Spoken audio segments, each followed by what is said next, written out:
This is Earthfiles, the award-winning news site with the latest updates in science, environment, and real X-Files. Podcasting in-depth reports beyond the 6 o'clock news by Emmy Award-winning journalist Linda Moulton Howe.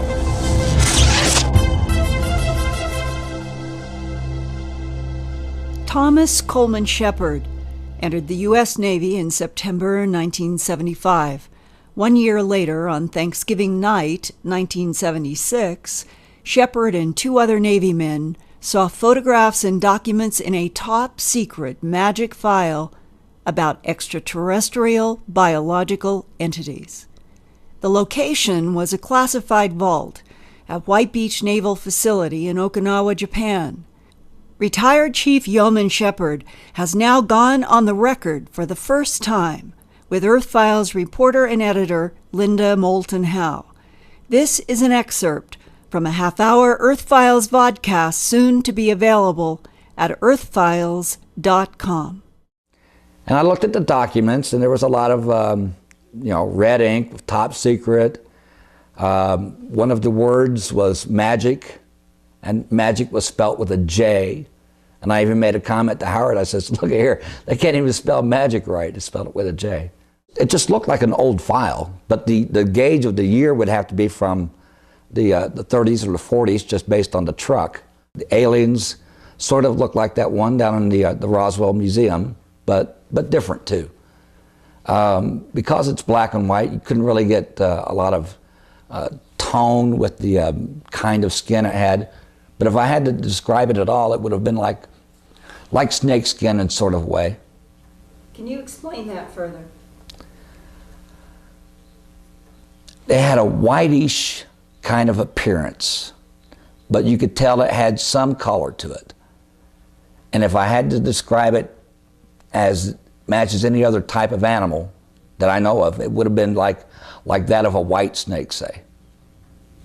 And could you discern scales? Not really, no.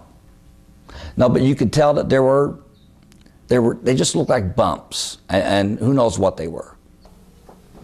I tried to get as best to make it look as real as I could by not giving too much detail with the eyes, but the eyes, the sockets are very almond shaped, and they're fatter up here and they skinny down, okay? They're fatter here and they skinny down. And the blotting I'm trying to describe here, okay, looks sort of, veiny, I guess you could say, or just bumps. And that was the best I could describe it here. And this reminded you of reptilian? Yeah, you could tell that it was sort of reptilian-ish. I tried to make a description of how long its fingers are and in comparison to its wrist. Mm-hmm. This is a better drawing, okay, of its palm in this fashion, all right, without a thumb. If it had a thumb, it was this sort of a nib-looking thing here. And it did have these slanted tip fingertips, and on the tips, you could tell it was sort of a roundness, or what I call a suction cup. Linda, there is nothing on this earth that we know of that looks anything like this. It's not a human being. I'm telling you straight up.